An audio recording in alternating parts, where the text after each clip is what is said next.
ಪ್ರೀತಿಯ ಓದುಗ ಬಂಧುಗಳಿಗೆ ಈ ನಿಮ್ಮ ಶಿಲ್ಪ ಎಂ ಶಿವಪಾರು ಮಾಡುವ ನಮಸ್ಕಾರಗಳು. ಕಲ್ಯಾಣ ಪ್ರೇಮ ಕಲ್ಯಾಣ ಭಾಗ 2 25ನೇ ಸಂಚಿಕೆ. ಅಷ್ಟೇ ಸಾಕೇನ್ಲ, ಇನ್ನು ಇದ್ರೆ ಹೇಳ್ಬಿಡು, ನಿನ್ನ ಮಗಳು ಕಾಲೇಜ್ನಾಗೆ ಓದ್ತಾವಳಂತ, ಅವಳಿಗುವೆ ಇದೇ ಮಾತನ್ನೇ ಹೇಳಕೇಳ್ತೀನಿ ಎಂದು ರುದ್ರಪ್ಪ ಒಳಗೆ ಬರಲು ಶಂಕರೇಗೌಡ ಕುಳಿತಲ್ಲಿಂದ ಎದ್ದು ನಿಂತರೆ ಅವನ ಮುಂದಿನ ಚೇರಲ್ಲಿ ರುದ್ರಪ್ಪ ಕುಳಿತರು. ಶಂಕರೇಗೌಡ ಮಾತು ಮರೆತು ನಿಂತರೆ ಅರುಣ ಮಾವಯ್ಯನ ನೋಡಿ ಖುಷಿಯಾದಳು. ಆದಿ ಇನ್ನಲ್ಲಿ ತನ್ನ ಅಪ್ಪಾಜಿ ದನಿ ಬಿಟ್ಟು ಇನ್ನೇನು ಕೇಳದು ಎಂಬಂತೆ ನಿಂತ. ಮಾತಾಡ್ಲಾ ಸಾವ್ಕಾರ, ಯಾಕೆ ನಿಲ್ಲಿಸ್ಬಿಟ್ಟೆ? ನಿನ್ ಮಗನ್ ಕೂಟೆ ನನ್ ಸೊಸ ಓಡಾಡುದ್ರ ಸಾಕ, ಇಲ್ಲ ನಾಳಿಕೆಯ ಮದ್ವ ಮಾಡ್ಕಂಡು ನಿನ್ ಮನಿಗುವೆ ಬರ್ಬೇಕಾ ಹೆಂಗ ಎಂದ ರುದ್ರಪ್ಪರ ಮಾತಿಗೆ ಎಮ್.ಎಲ್.ಎ. ಉತ್ತರಿಸದೆ ಹೋದರೆ, ಪ್ರಖ್ಯಾತ್ ನೀನ್ ಯಾರಯ್ಯ ಇದೆಲ್ಲ ಹೇಳೋಕೆ, ನನ್ನಪ್ಪ ಯಾರ್ ಗೊತ್ತಾ ಎಮ್.ಎಲ್.ಎ. ಎಂದ. ರುದ್ರಪ್ಪ ನಕ್ಕವರು, ಅದೇನಲ ಮಾತೆತ್ತುದ್ರ ನಮ್ಮಪ್ಪ ಎಮ್.ಎಲ್.ಎ. ಅಂತ ಬಡ್ಕಂದೀಯ, ನಿಂಗೇನು ಹೇಳ್ಕಳಕ್ ಇಲ್ವಾ?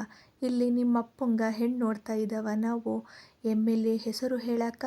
ನಿಂಗ ತಾನೇ ಪ್ರೀತಿ ಆಗಿರದು, ಮದುವ ಬೇಕಿರದು ನಿಂಗೆ ತಾನೇ? ಸರಿ ಹೇಳ, ನನ್ ಸೊಸನ ನಿಂಗೆ ಲಗ್ನ ಮಾಡ್ಕೊಟ್ಟಾನು, ನಿಮ್ಮಪ್ಪನ ವಿಷಯ ಬುಟ್ಟು ನಿಂದೇನ್ ಇದ್ದು ಅದಾರು ಹೇಳು ಎಂದರು. ಪ್ರಖ್ಯಾತ್ ಮುಖ ಗಂಟಿಕ್ಕಿ, ನಂದೇನು ಹೇಳ್ಬೇಕು ನಿಂಗೆ, ಎದ್ದು ಹೋಗಯ್ಯ ಇಲ್ಲಿಂದ ಎನ್ನಲು ಆದಿ ಅವನ ಕಾಲರ್ ಹಿಡಿದರೆ, ಆದಿ ಎಂದರು ರುದ್ರಪ್ಪ. ಕೈಬಿಟ್ಟು ಸುಮ್ಮನೆ ನಿಂತ ಆದಿ, ಹೇಳು, ಏನ್ ಕೆಲ್ಸ ಮಾಡಿಯೇ, ಏನ್ ಸಂಪಾದನೆ ಮಾಡಿಯೇ, ನನ್ ಸೊಸಿಗ ತಾಳಿ ಕಟ್ಟುದ್ಮೇಲ ಎಲ್ಲಿಗ ಕರ್ಕಂಡ್ ಹೋಗಿ ಬಾಳಿಸಿಯೇ ಹೇಳು, ಅದಕ್ಕೂ ಮುಂದ ತಾಳಿ ತರ ಅಷ್ಟು ಕಾಸು ದುಡಿಮೆ ಮಾಡಿ ಇಟ್ಟಿದ್ದೀಯೇ ಅದ್ನ ಹೇಳು, ಎಮ್.ಎಲ್.ಎ. ಕಾಸು ಅವನ್ ಹೆಂಡ್ರುಗ ತಾಳಿ ಮಾಡ್ಸಕಿರ್ಲಿ, ನಿನ್ ಹೆಂಡ್ರುಗ ನಿನ್ ಕಾಸಲ್ಲಿ ತಾಳಿ ತರಕ್ ಅದ ಹೇಳು ಎಂದರು. ನಾನು ಎಮ್.ಎಲ್.ಎ. ಮಗ, ನಮ್ಮಪ್ಪ ಕೋಟಿಗಟ್ಲೆ ಆಸ್ತಿ ಮಾಡಿಟ್ಟವ್ರೆ, ನಾನ್ಯಾಕೆ ಕೆಲಸ ಮಾಡಲಿ, ನಾನ್ಯಾಕೆ ಸಂಪಾದ್ನೆ ಮಾಡ್ಲಿ, ಅರುಣನ್ನ ಮದುವೆ ಆಗಿ ಜಾಲಿಯಾಗಿ ಲೈಫ್ ಲೀಡ್ ಮಾಡ್ತೀವಿ, ನಾನೇ ದುಡಿಯೋ ಕರ್ಮ ನನಗಿಲ್ಲ ಎಂದ ಹಮ್ಮಿನಿಂದ ಹೇಳಿಕೊಂಡ. ಹಂಗಾರ ನಿಮ್ಮಪ್ಪ ಮದುವ ಆಗ್ಬೇಕು ಕಲ, ನೀನಲ್ಲ ಮಂಕ್ ಬಡ್ಡೆದೆ, ಮೂತಿ ಮ್ಯಾಲ್ ಮೀಸಿಯೇ ಪೂರ್ತಿ ಚಿಗಿರಿಲ್ಲ, ಇನ್ನು ಅವ್ವನ ತುತ್ತಿಗ ಬಾಯಿ ಬುಟ್ಕಂಡು ಅಪ್ಪನ ಕೈಲಿ ದುಡ್ಡು ತಗಂಡು ಪುಸ್ತಕ ಹಿಡ್ಕಂಡ್ ಕಾಲೇಜಿಗ್ ಹೋಗೋ ವಯಸ್ಸಿಗ ಪ್ರೀತಿ ಮದುವಿಯಂತ. ಇಲ್ ಕೇಳು ದಡ್ಡಾ, ಹೆಣ್ಣು ಓದೋ ವಯಸ್ಸಿನಾಗಿಯೇ ಮದ್ವ ಗಂಡ ಮಕ್ಳು ಎಲ್ಲಾನುವೆ ನಿಭಾಯಿಸ್ಕಂಡ್ ಹೋಗ್ಬಿಡ್ತಾಳ, ಆದ್ರ ನಿನ್ನಂತ ಗಂಡು ಅವಲ್ಲ, ಅವು ದುಡಿಯಾಗಂಟುವೆ ಪ್ರೀತಿ ಪ್ರೇಮ ಮದ್ವ ಅಂತ ಹೋಗ್ಬಾರ್ದು. ಆಮ್ಯಾಕ್ ಒಂದೆರಡು ತಿಂಗ್ಳು ಚಂದ, ಆಮ್ಯಾಲ ಜೀವನ ಅಂದ್ರೇನ, ಗಂಡ ಹೆಂಡ್ತಿ ಪ್ರೀತಿ ಪ್ರೇಮ ಅಂದ್ರೇನ ತಿಳಿತ್ತ, ಆಗ ಆ ಹೆಣ್ಣು ಬ್ಯಾಡ್ವಾಯ್ತಾಳ, ದೂರ ಮಾಡ್ತೀಯೇ, ನಿಂಗೇನಪ್ಪ ಸಂದಾಗೆ ಇರ್ತೀಯೇ, ಹೆಣ್ಣಿನ್ ಬಾಳು ಹಾಳಾಯ್ತುದ. ಬರೀ ಹೆಣ್ಣಿಗಲ್ಲ, ಆ ಹೆಣ್ಣಿನ ಕುಟುಂಬವೂ ಕಣ್ಣೀರಾಕ್ಬೇಕು, ಅಷ್ಟ್ರಲ್ಲಿ ಕೂಸು ಆದ್ರ ಅದ್ರ್ ಜೀವನವೂ ಹಾಳು. ಇದೆಲ್ಲ ಬುಟ್ಟು ಅಚ್ಕಟ್ಟಾಗಿ ಓದದ್ ನೋಡು, ಮೊದ್ಲು ನಮ್ಮಪ್ಪ ಎಮ್.ಎಲ್.ಎ. ಅಂತ ಬಡ್ಕಳದ್ ಬುಟ್ಟು ನೀನೇನ ಅದ್ ನೋಡು, ಬಂದವನ ಇಲ್ಲಿ ಅಪ್ಪನ್ ಹೆಸ್ರು ಹೇಳ್ಕಂಡು ಪ್ರೀತಿ ಮಾಡಾಕ ಎನ್ನಲು, ಹೇ ಎಂದು ಕಿರುಚಿದ್ದ ಪ್ರಖ್ಯಾತ್ ಅವನ ಕೈ ಅವರಪ್ಪ ಭದ್ರವಾಗಿ ಹಿಡಿದರೆ, ರುದ್ರಪ್ಪ, ಹೇ ಕೂಸೆ, ನಿನ್ ಕೂಗು ಇರ್ಲಿ, ನನ್ ಕೂಗು ನಿನ್ ಕಿವಿಯಿಂದ ಕೇಳಕ್ ಆಗಕಿಲ್ಲ, ಮೊದ್ಲು ಸಂಸ್ಕಾರ ಕಲಿ, ನೋಡಲ್ಲಿ ಅವ ನನ್ ಮಗ, ನನ್ ಮುಂದ ದನಿ ಏರ್ಸದಿರ್ಲಿ, ನನ್ ಮೌನದಲ್ಲೇ ನನ್ ಮಾತು ಅರ್ಥ ಮಾಡ್ಕತಾನ, ತನ್ ಕಾಲ್ ಮೇಲ ತಾನ್ ನಿಂತವನ, ಅವನೇ ಉಸಿರು ಬಿಡದೆ ನಿಂತವನ, ಇನ್ನು ನೀನು ಅಪ್ಪನ್ ಕಾಸಲ್ಲಿ ತಿನ್ಕಂಡ್ ನಿಂತಿರ ಕೂಸು, ಅಪ್ಪನ್ ಮುಂದಿಯೇ ಕುಣಿದಾಡ್ತಾ ಇದ್ದೀಯೆ, ಕೈನಲ್ಲಿ ಒಂದಾಣಿ ಕಾಸು ಇಲ್ದೆ ಹೋದ್ರುವೆ ನೀನೇನ್ಲ ಈ ರುದ್ರಪ್ಪನ ಮುಂದ ನಿಗ್ರಾಡದು, ಜೋರ್ ಮಾಡದು, ಎರಡು ತಟ್ಟುದ್ರ ಒಂದ್ ತಿಂಗ ಹಾಸಿಗೆ ಹಿಡಿತೀಯೆ, ಇನ್ ಮುಂದುಕ ನನ್ ಸೊಸ ಮುಂದ ಕಾಣುಸ್ಕಂದ್ರ ನಾನ್ ಬೇಕಿಲ್ಲ, ನನ್ ಮಗನೇ ನಿನ್ ಕಾಲ್ ಮುರಿತಾನ, ಇಷ್ಟು ಬಾಯಲ್ ಮಾತಾಡಿದ್ದು ನನ್ ಜೀವನ್ದಲ್ಲೇ ಇಲ್ಲ, ಕೈನಲ್ಲೇ ಮಾತಾಡದು ನಾನು, ನನ್ ಸೊಸ ವಿಷಯ ನೀನಿನ್ನು ಚಿಗುರು ಅಂತ ಬಾಯಲ್ ಮಾತಾಡ್ತಾ ಇವ್ನಿ ಎಂದು ಎದ್ದು ಶರ್ಟ್ ಕೊಡವಿಕೊಂಡು ನಿಂತವರು ಪ್ರಿನ್ಸಿಪಾಲ್ರತ್ತ ನೋಡಿ ದೊಡ್ಮೇಷ್ಟ್ರೆ, ಇದು ರಾಜ್ಕೀಯ ಮಾಡ ಜಾಗ ಅಲ್ಲ, ಎಮ್.ಎಲ್.ಎ. ಕರ್ದು ಕೂರಿಸಾಕ, ಮದ್ವ ಮಾಡಾಕ ಇದು ಮಂಟಪವೂ ಅಲ್ಲ, ರಾಜಿ ಮಾಡಾಕ ಇದು ಪಂಚಾಯ್ತಿ ಕಟ್ಟೆಯೂ ಅಲ್ಲ. ನನ್ನ ಮಗ ಸೊಸ ವಿಷಯ ಇದ್ರ ನನ್ನ ಮನೆಯಾಗೋ ಇಲ್ಲ ಊರ್ನಾಗೋ ನೋಡ್ಕತೀನಿ. ಈ 5 ವರ್ಷದ MLA ಮುಂದ ನನ್ನ ಮಕ್ಕ ನಿಂತ್ಕೊಳ್ಳೋದು ನಂಗಿಷ್ಟ ಇಲ್ಲ. ನಾನಿನ್ನು ಬರನೆ ಎಂದು ಅವರಿಗೆ ಕೈ ಮುಗಿದು ಶಂಕರೇಗೌಡನ ನೋಡಿ, MLA ನಿನ್ನ ಮಗುಂಗ ನಡತೆ ಜೊತಿಗ ನನ್ನ ಬಗ್ಗೆಯುವೆ ಹೇಳ್ಬಿಡು. ತಿರ್ಗಾ ಏನಾರ ನನ್ನ ಸೊಸ ಮುಂದ ತಕರಾರು ಮಾಡುದ್ರ, ನನ್ನ ಸೊಸ ಕಣ್ಣಲ್ಲಿ ನೀರು ಜಾರುದ್ರ ನಮ್ಮೂರ ಬಾಗ್ಲಲ್ಲಿ ಉದ್ದುದ್ದ ನೇತಾಕ್ತೀನಿ, ಅಪ್ಪ ಮಗ ಇಬ್ರುನುವೆ ಎಂದವರು ಅರುಣಾಳನ್ನ ಬಳಸಿ ಹೊರಗೆ ನಡೆದರೆ, ಪ್ರಖ್ಯಾತ್ ಹಿಂದೆಯೇ ಹೋಗಲು ಅವನ ತಡೆದ ಶಂಕರೇಗೌಡ, ಬೇಡ ಪ್ರಖ್ಯಾತ್, ಅವರ ಜೊತೆಲಿ ಜಗಳ ಇರ್ಲಿ, ಮಾತುಕತೆ ಕೂಡ ಕಷ್ಟ ಎಂದರೆ ಅವನೇನು ಪ್ರೈಮ್ ಮಿನಿಸ್ಟರಾ ಅಪ್ಪಾ ಎಂದು ಕಿರುಚಿದ್ದ. ಇಲ್ಲ, ವರುಷಗಳ ಹಿಂದೆ ನನ್ನ ಬೆನ್ನು ಮುರಿದು ಮೂಲೇಲಿ ಕೂರಿಸಿದವ ಪೈಲ್ವಾನ ಅವ. ಒಂದೇ ಏಟು ಸಾಕು ನೆಲ ಕಚ್ಚೋದಕ್ಕೆ. ಇನ್ನೇನು ಎಲೆಕ್ಷನ್ ಹತ್ತಿರ ಬಂತು. ಅವರನ್ನ ಎದುರು ಹಾಕೊಳ್ಳೋದಕ್ಕೆ ಹೋಗೋದು ಬೇಡ. ಸೊಸೆ ಸೊಸೆ ಅಂತವ್ರೆ ಅಂದ್ರೆ ಅವರ ಮಗನ ಮದುವೆ ಆಗೋ ಹೆಣ್ಣಿರ್ಬೇಕು. ಅವರ ಸಹವಾಸ ಬೇಡ. ಹೆಚ್ಚು ಕಡಿಮೆ ಆದ್ರೆ ವಯಸ್ಸು ಅಂತಸ್ತು ನೋಡಲ್ಲ. ನಂಗೆ ಗುಂಡಿ ತೋಡ್ತಾನೆ. ಆಮೇಲೆ ನಿನಗೆ ಇವಳಿಗಿಂತ ಸುಂದರವಾಗಿರೋ ಬೇರೆ ಹುಡುಗಿನ ನಾನೇ ನೋಡ್ತೀನಿ. ಮದುವೆ ಆಗಿ ಖುಷಿಯಾಗಿ ಇರು. ಈಗ ಮಾತ್ರ ತೆಪ್ಪಗೆ ಇದ್ದು ಬಿಡು ಎಂದವರು ಮಗನ ಕೈಭದ್ರವಾಗಿ ಹಿಡಿದರೂ ಹಿಂದೆ ಹೋಗದಂತೆ. ಏನವ್ವ ಅರುಣ, ಹೆದ್ರುಬುಟ್ಯಾ ಎಂದ ರುದ್ರಪ್ಪರ ನೋಡಿ. ಹೂ ಮಾವ, ಹೆದರಿದ್ದೆ. ಆದ್ರೆ ಈಗಿಲ್ಲ. ಈಗ ನಮ್ಮ ಮಾವಯ್ಯನ ನೋಡಿ ಫುಲ್ ಧೈರ್ಯ ಬಂದು ಬಿಡ್ತು ಎಂದಳು ನಗುತ್ತಾ. ಅವಳ ತಲೆ ನೇವರಿಸಿ, ಹೆದ್ರಿಕಬಾರ್ದು ಕೂಸೆ, ಧೈರ್ಯವಾಗಿರ್ಬೇಕು. ಹೆಂಗಿದ್ರುವೆ ನಿನ್ ಬಾವ ಇದೇ ಕಾಲೇಜಿನಾಗ ಅವನಲ್ಲ, ಎಂತ ಹೆದ್ರಿಕ ನಿಂಗ ಎಂದರೆ ಆದಿ ಮುಖ ನೋಡಿದವಳು, ಮಾಡ್ತೀನಿ ಮೇಷ್ಟ್ರೆ ನಿಮಗೆ ಎಂದು ಮನದಲ್ಲೇ ನುಡಿದು, ಮಾವಯ್ಯ ಬಾವನ್ನ ಬಾವ ಅಂತ ಕೂಗೋ ಹಾಗಿಲ್ವಂತೆ. ಅವರು ನನ್ನ ಬಾವ ಅಂತ ಯಾರಿಗೂ ಹೇಳೋ ಹಾಗಿಲ್ವಂತೆ. ಹಾಗಂತ ಹೇಳಿದ್ದಾರೆ ಮಾವಯ್ಯ ಎಂದು ತುಟಿಯುಬ್ಬಿಸಿ ರಾಗ ಎಳೆದಳು. ಮೊದಲೇ ರುದ್ರಪ್ಪರಿಗೆ ಹೆಣ್ಣು ಮಕ್ಕಳೆಂದರೆ ಒಂದಿಡಿ ಹೆಚ್ಚೇ ಪ್ರೀತಿ. ದೀಪು ನಂತರ ತಮಗೆ ಹೆಣ್ಣು ಮಕ್ಕಳಿಲ್ಲ ಎಂದು ಅರುಣಾಳನ್ನೇ ಹೆಚ್ಚು ಪ್ರೀತಿಸುವ ಮಾವನಿಗೆ ಮಗನ ರೀತಿಗೆ ಕೋಪ ಬಂದಿತ್ತು. ಯಾಕಂತ ಎಂದು ಮಗನ ಮೇಲೆ ಉರಿನೋಟ ಬೀರಲು ಆದಿ ಉಗುಳು ನುಂಗಿದ್ದ. ಅವನ ಮಾತು ಯಾಕ್ ಕೇಳಿಯೆ, ನಾನ್ ಹೇಳ್ತೀನ್ ಕೇಳು. ಅದ್ರಲ್ಲಿ ಮುಚ್ಚುಮರ ಏನ. ನಿನ್ನ ಕಾವಲು ಕಾಯ್ಬೇಕು ಅವ. ಇನ್ನೊಂದ್ ಕಿತ ಹಂಗಂದ್ರ ನಂಗೊಂದ್ ಫೋನ್ ಒತ್ತು, ಬುದ್ಧಿ ನಾನ್ ಕಲಿಸ್ತೀನಿ ಎಂದರು. ಅರುಣ ಖುಷಿಯಿಂದ ತಲೆ ಆಡಿಸಿದರೆ ಆದಿ ತಲೆ ಕೆರೆದುಕೊಂಡ. ಊರಿಗ ಬಂದು ಶ್ಯಾನೆ ದಿನ ಆಯ್ತು. ಪರಮೇಶಿಗ ಹೇಳ್ತೀನಿ, ನೀನು ಆದಿಕೂಟೆ ಇವತ್ತು ಊರಿಗ್ ಬಾ. ನಿನ್ನ ಅತ್ತವ್ವ ಕೇಳ್ತಿದ್ದ ನಿನ್ನ ಎಂದರು. ಖುಷಿಯಿಂದ ತಲೆ ಆಡಿಸಿದ್ದೇ ಆಡಿಸಿದ್ದು ಮುದ್ದು ಸೊಸೆ. ಮಧ್ಯಾಹ್ನದ ಬೆಲ್ಲಾಗಲು ಅವನಿ ತರಗತಿಯಿಂದ ಹೊರಗೆ ಬಂದವಳು ರುದ್ರಪ್ಪರ ನೋಡಿ ಗೌರವದಿಂದ ಮುಗುಳು ನಗುತ್ತಾ ಅವರ ಸನಿಹ ಬಂದರೆ, ಹೋ ನೀನು ಭೈರಪ್ಪನ ಮಗಳಲ್ವೇ, ನೀನು ಬಾ ಕೂಸೆ ಮನಿಗ, ಹಂಗೆ ಊರಿಗ ಹೋಗಿಯೆ ಎನ್ನಲು ಹೂ ಎಂದು ತಲೆ ಆಡಿಸಿದಳು. ಆದಿಯನ್ನ ದಿಟ್ಟಿಸಿ, 2 ಹೆಣ್ಣು ಮಕ್ಕಳ್ನುವೆ ಹುಷಾರಾಗಿ ಮನಿಗ ಕರ್ಕಂಡ್ ಬಾ. ಕಾರ್ ನಿಲ್ಲಿಸಿ ಗಾಡಿ ತಗಂಡ್ ಹೋಗನೆ, 3 ಆಳು ಬತ್ತೀರಲ್ಲ ಎನ್ನಲು ಆದಿ ಸರಿ ಎಂದ. ಕಾರ್ ಕೀ ಅವನ ಕೈಗಿಟ್ಟು ಅವನ ಬುಲೆಟ್ ಕೀ ಪಡೆದು ನಡೆದು ಹೋದರು. ಅವರ ಗತ್ತು ಗಾಂಭೀರ್ಯ ನಡಿಗೆ ಎಲ್ಲರೂ ತಿರುಗಿ ನೋಡುವಂತಹದ್ದು. ಪಾರ್ಕಿಂಗ್ ಬಳಿ ಹೋಗಿದ್ದೇ ಪಂಚೆ ಎತ್ತಿ ಕಟ್ಟಿ ಆದಿಯ ಬುಲೆಟ್ ಏರಿ ಗುಡುಗುಡು ಶಬ್ದ ಮಾಡುತ್ತಾ ಹೋದರೆ ಆದಿಯೇ ಹಿಡಿದ ಉಸಿರು ಹೊರದಬ್ಬಿ, ಅಪ್ಪಾಜಿ ಈಗಲೇ ಹೀಗಲ್ಲ, ಇನ್ನು ನನ್ನ ವಯಸ್ಸಲ್ಲಿ ಹೇಗಿದ್ದರೋ ಎಂದುಕೊಂಡರೆ ಅರುಣ ಅವನಿ ಮಾವಯ್ಯನ ಗುಂಗಿನಲ್ಲೇ ಇದ್ದರು. ಅನುಷಾ ಮೇಡಂ ಬಂದವರು. ಆದಿ ಸರ್, ನಿಮಗೆಷ್ಟು ಬ್ರದರ್ಸ್ ಇದಾರೆ ಎಂದರೆ ಅರುಣ ಅವನಿ ಗೊಂದಲದಲ್ಲಿ ಅವರ ನೋಡಿದರೆ ಆದಿಗೂ ಕೂಡ ಗೊಂದಲ. ಏಕೆ ಮೇಡಂ ಎಂದ. ಮೊನ್ನೆ ಒಬ್ಬರು ನಿಮ್ಮ ಬ್ರದರ್ನ ಪರಿಚಯ ಮಾಡಿಕೊಟ್ರಿ. ಈಗಷ್ಟೇ ನಿಮ್ಮ ಅಣ್ಣ ನಿಮ್ಮ ಜೊತೆ ಮಾತಾಡಿ ನಿಮ್ಮ ಬುಲೆಟ್ ಏರಿ ಹೋದ್ರು, ಅದಕ್ಕೆ ಕೇಳಿದೆ ಎಂದರೆ ಆದಿ ನಕ್ಕವ. ಅವರು ನನ್ನ ಅಣ್ಣ ಅಲ್ಲ ಮೇಡಂ, ಅವರು ನನ್ನ ಅಪ್ಪಾಜಿ ಎಂದ. ವಾಟ್, ಅವರು ನಿಮ್ಮ ತಂದೆನಾ ಎಂದು ಅಚ್ಚರಿಯಲ್ಲಿ ಕಣ್ಣರಳಿಸಿ ಕೇಳಿದಳು. ಅವನಿ ಅರುಣ ಇಬ್ಬರು ಮೆಲ್ಲನೆ ನಕ್ಕಿದ್ದರು. ಅವನಿ ಅರುಣ ಕೈ ಹಿಡಿದು ಎಳೆದುಕೊಂಡು ಹೊರಟಳು ಊಟಕ್ಕೆ. ನಿಜ ನಂಬೋದಕ್ಕೆ ಆಗ್ತಿಲ್ಲ ಸರ್. ಅವರು ನಿಮ್ಮ ತಂದೆ ಅಂತ ನಾನು ನಿಮ್ಮ ಅಣ್ಣ ಇರಬಹುದು ಅಂತ ಊಹಿಸಿದ್ದೆ. ನಿಮ್ಮ ತಂದೆ ತುಂಬ ಚೆಂದ ಇದ್ದಾರೆ ಸರ್ ಎಂದರೆ ಆದಿ ನಕ್ಕು. ನನಗೂ ಗೊತ್ತು ಮೇಡಮ್, ಅಪ್ಪಾಜಿ ತುಂಬ ಚೆಂದ ಇದ್ದಾರೆ ನಮಗಿಂತಲೂ ಎಂದಿದ್ದ. ಇಬ್ಬರೂ ನಗುತ್ತಾ ಸರಿದು ಹೋದರು. ಸಂಜೆ ತರಗತಿ ಮುಗಿಸಿ ಹೊರಗೆ ಬಂದ ಹುಡುಗಿಯರಿಗೆ ತನ್ನ ಕಾರು ಒರಗಿ ಅನುಷಾ ಜೊತೆ ಮಾತಾಡುತ್ತಾ ನಿಂತಿದ್ದ ಆದಿ ಕಣ್ಣಿಗೆ ಬೀಳಬೇಕೆ ಉರಿದು ಹೋದಳು. ಬೆಳಗ್ಗೆ ಮಾವನೇ ಬಾವ ಎನ್ನಲು ಪರ್ಮಿಷನ್ ಕೊಟ್ಟಿರೋದು ನೆನೆದವಳು, ಮಾಡ್ತೀನಿ ಇರಿ ಮೇಷ್ಟ್ರೆ ನಿಮಗೆ ಎಂದವಳು ಅವನಿ ಜೊತೆ ಅವನತ್ತ ನಡೆದಳು.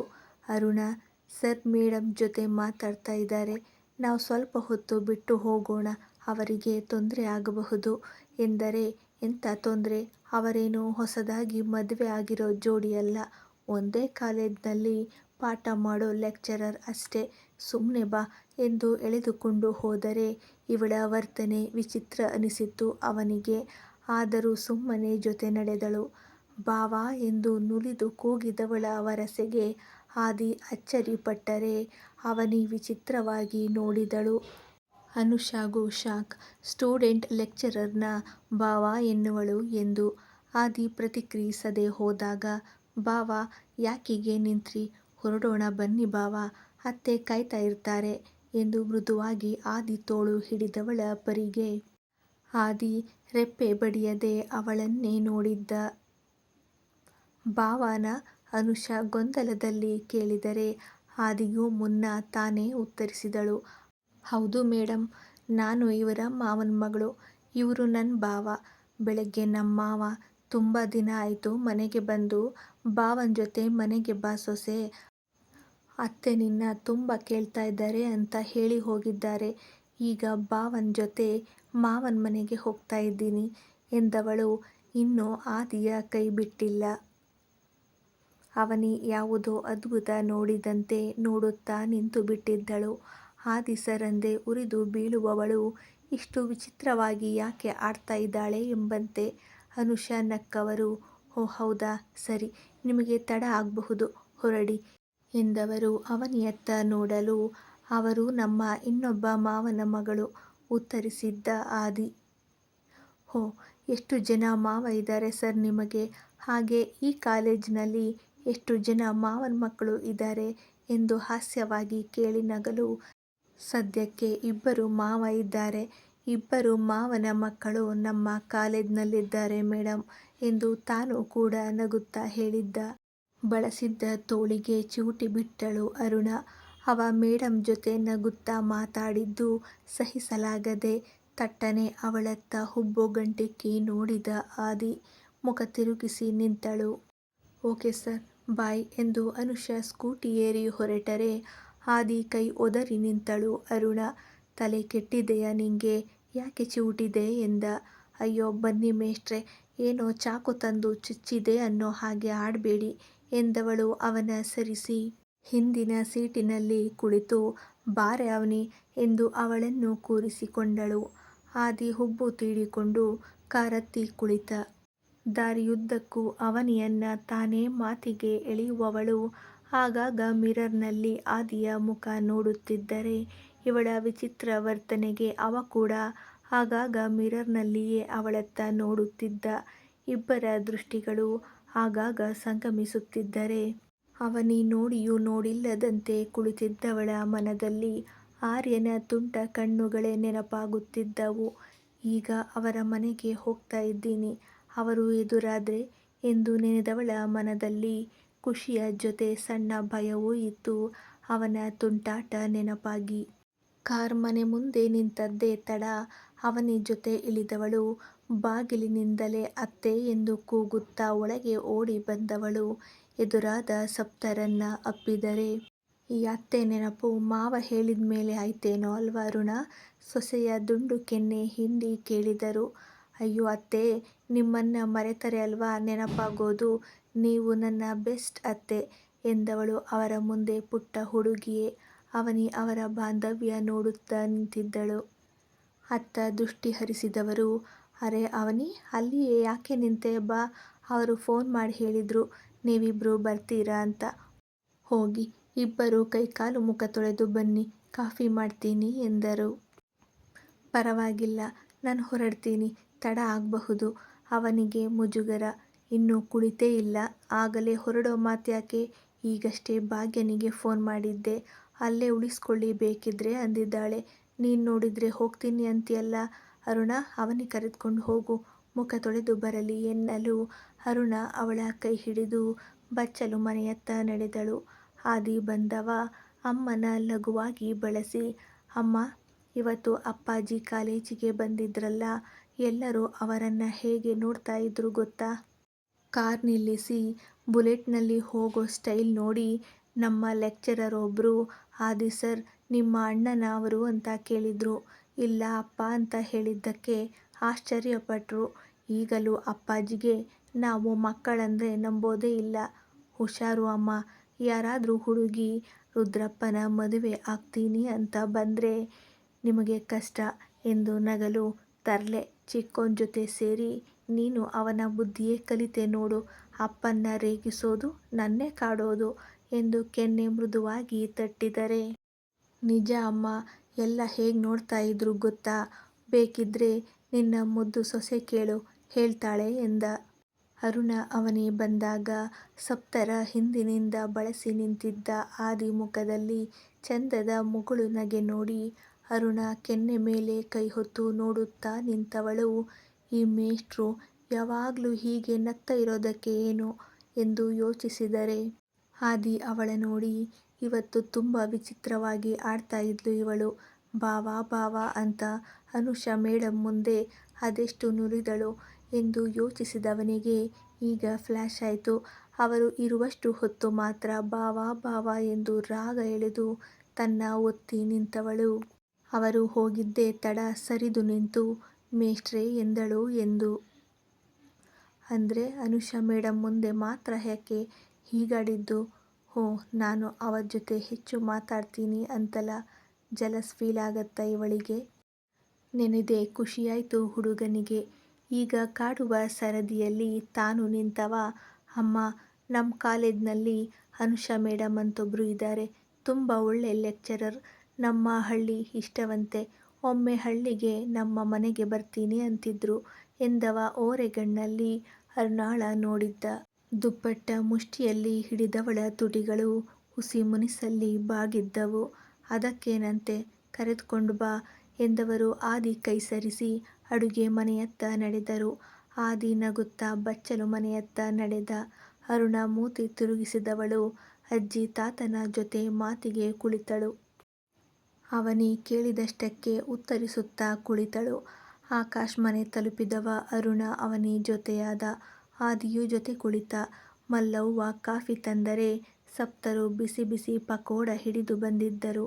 ಎಲ್ಲರಿಗೂ ಕಾಫಿ ನೀಡುವ ಮಲ್ಲವ್ವ ಅವನಿಗೆ ನೀಡುವಾಗ ಕಾಫಿ ಲೋಟ ಅವನಿ ಬಟ್ಟೆ ಮೇಲೆ ಬೀಳಲು ಅರುಣ ಗಾಬರಿಯಲ್ಲಿ ಲೋಟ ಪಕ್ಕಕ್ಕೆ ದೂಡಿದ್ದಳು. ಆದರೂ ಅವನಿ ಬಟ್ಟೆ ಕಾಫಿ ಆಗುವುದರ ಜೊತೆ ಅರುಣ ಕೈ, ಅವನಿ ಕೈ ಕೂಡ ಕೊಂಚ ಸುಟ್ಟಿತ್ತು. ಅಯ್ಯೋ, ಕೈ ಉಸಿ ಜಾರಿ ಬಿಡ್ತು, ಶಾನೆ ಸುಟ್ಬಿಡ್ತೆ ಎಂದು ನೊಂದುಕೊಂಡ ಮಲ್ಲವ್ವನ ಅವನಿ ಅರುಣ ಇಬ್ಬರೂ ಅಷ್ಟೇನು ಸುಟ್ಟಿಲ್ಲ, ನೊಂದುಕೊಳ್ಬೇಡಿ ಎಂದು ಸಮಾಧಾನಿಸಿದರು. ಸಪ್ತರು ಐಸ್ಕ್ಯೂಬ್ನಿಂದ ಸೊಸೆಯರ ಸುಟ್ಟ ಕೈ ತಣ್ಣಗಾಗಿಸಿದರು. ಅವರ ಮುಖದ ಭಾವವೇ ಹೇಳುತ್ತಿತ್ತು, ಹುಡುಗಿಯರ ನೋವಿಗೆ ಅವರು ಕೂಡ ನೊಂದುಕೊಂಡರು ಎಂದು. ಅರುಣ, ಪ್ರಿಯ ಕೋಣೆಲಿ ನಿನ್ನ ಬಟ್ಟೆಗಳಿವೆ, ಹೋಗು, ಅವನಿಗೆ ತೆಗೆದುಕೊಂಡು ಬಟ್ಟೆಯೆಲ್ಲ ಕಾಫಿ ಆಯ್ತು ಎನ್ನಲು ಅವನಿ ನಿರಾಕರಣೆ ನಡುವೆ ಅರುಣ ಒತ್ತಾಯ ಮಾಡಿ ಬಟ್ಟೆ ನೀಡಿ ಬದಲಿಸುವಂತೆ ಮಾಡಿದ್ದಳು. ಅಜ್ಜಿ ಮಲಗಿದರೆ ಸೋಮಪ್ಪ ಹೊರಗೆ ನಡೆದರು. ಸಪ್ತರು ಮಕ್ಕಳನ್ನ ಮಾತಾಡುತ್ತಾ ಕುಳಿತಿರಿ, ರವೆ ಉಂಡೆ ಮಾಡಿ ಬರ್ತೀನಿ ಎಂದು ಮಲ್ಲವ್ವನ ಜೊತೆ ಅಡುಗೆ ಕೋಣೆ ಸೇರಿದರು. ಆಕಾಶ್ ಮೊಬೈಲ್ ನೋಡಿ ನಗುತ್ತಿದ್ದ.